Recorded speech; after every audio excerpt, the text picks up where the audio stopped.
بی نهایت است و لامکان و بی زمان، اما به قدر فهم تو کوچک می شود.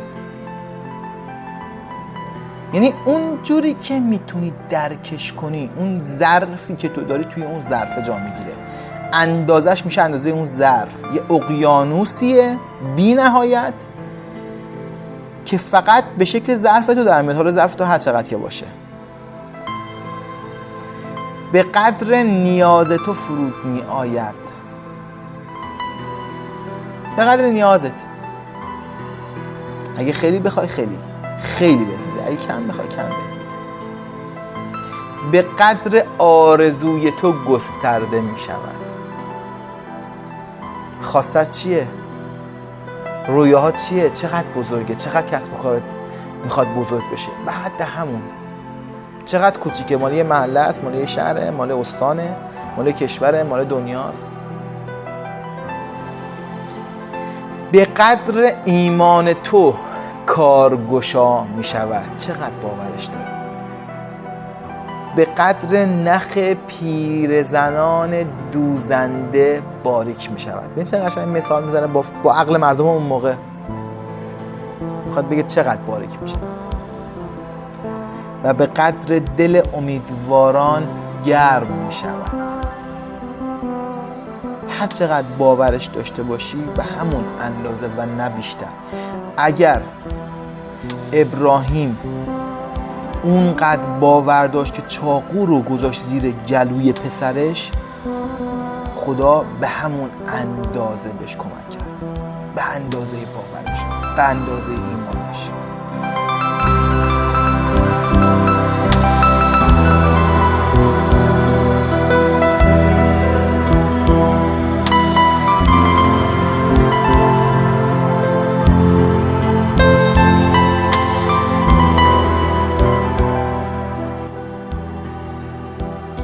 یتیمان را پدر می شود و مادر. یتیم چی میخواد؟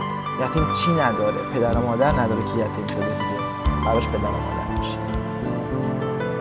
تو چی میخوای؟ همه کار برات انجام میده. از بی نهایت روش، به شکل بی نهایت، به اشکال بی نهایت مختلف این کار برات انجام میتونه بده. اما اگر ایمان داشته باشه، اما اگر باور داشته باشه، اما اگر ازش بخوای. بی برادران را برادر می شود. چقدر قشنگ مثال میزنه. میگه تو چی میخوای؟ چی کم داری؟ همون میشه برات. بی همسرماندگان را همسر می شود. عقیمان را فرزند می شود.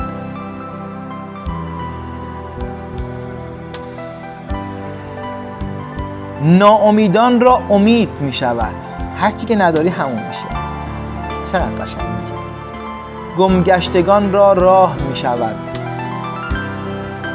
در تاریکی ماندگان را نور می شود.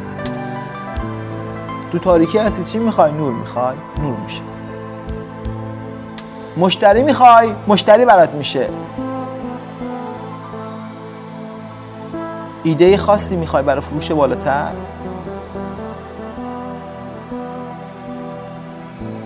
من میخوام اینو باور کنم.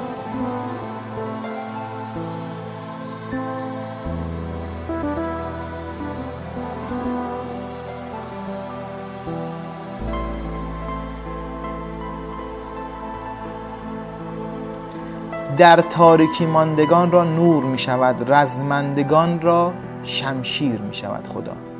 خداوند توی قرآن به پیامبر می فرماید ما رمیت از رمیت لکن الله رما. تو که تیر انداختی، خدا تیر انداخت.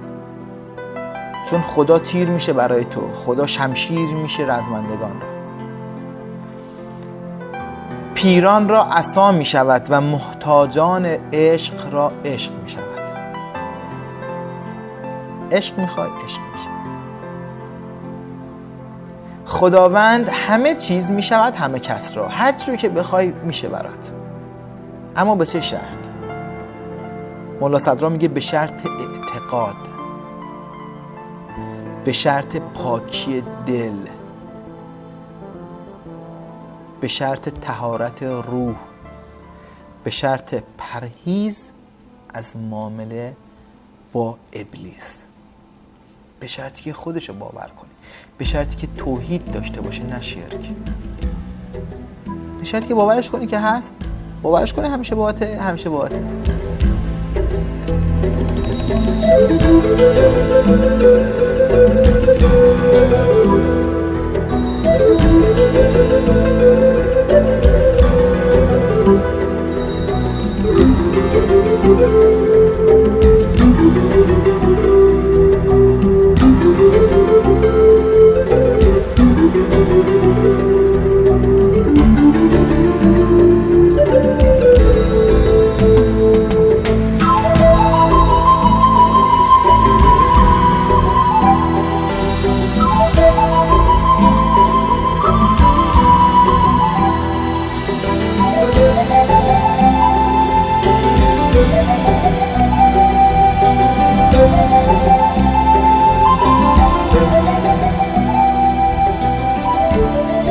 ادامه بدیم.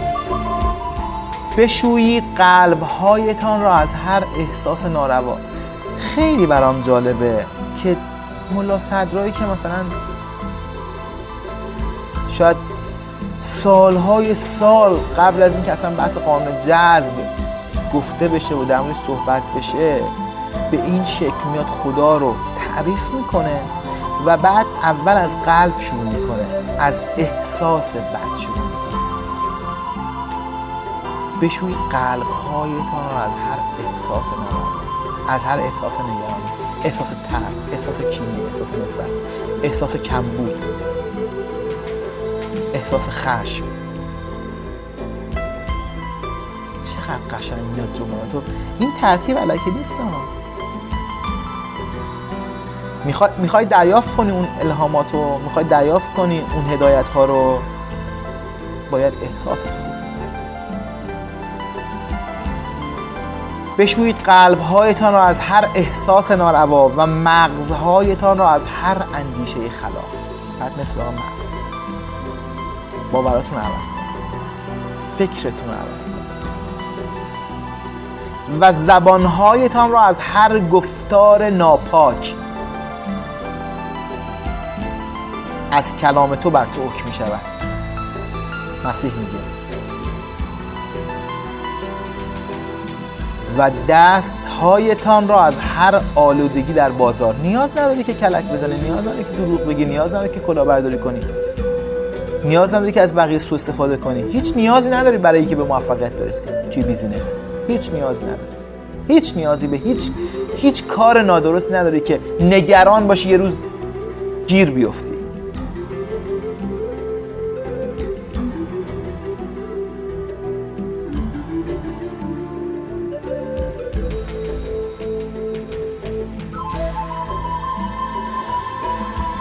و بپرهیزید از ناجوانمردی ها، ناراستی ها و نامردمی ها.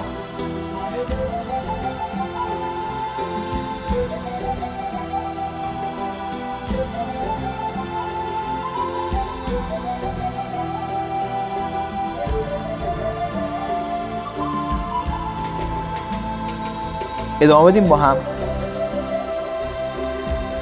چنین کنید تا ببینید که خداوند چگونه بر سر سفره شما با کاسه خوراک و تکه نان می نشیند و بر بند تاب با کودکانتان تاب می خورد و در دکان شما کفه های ترازویتان را میزان می کند و در کوچه های خلوت شب با شما آواز می خواند.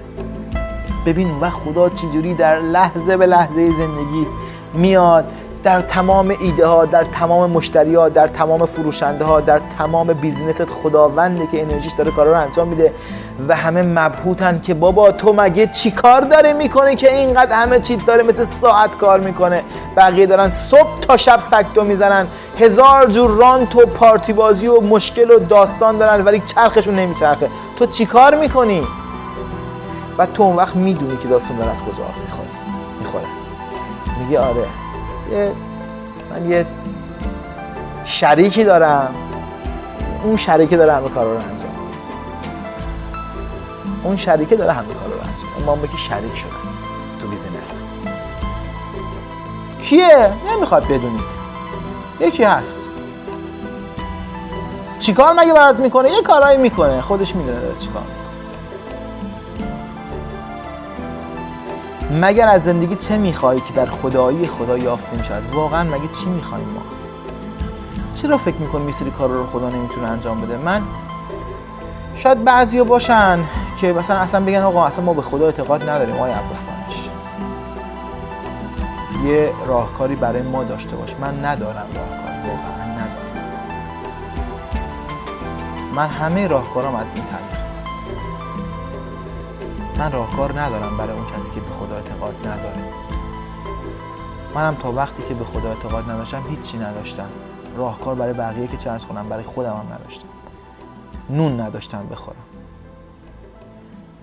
پس از من نخواید جور دیگه ای عمل کنم. این روش منه. اون چیزی که میفهممش، اون چیزی که ازش نتیجه گرفتم، اون چیزی که بهش ایمان دارم، بهش مطمئنم.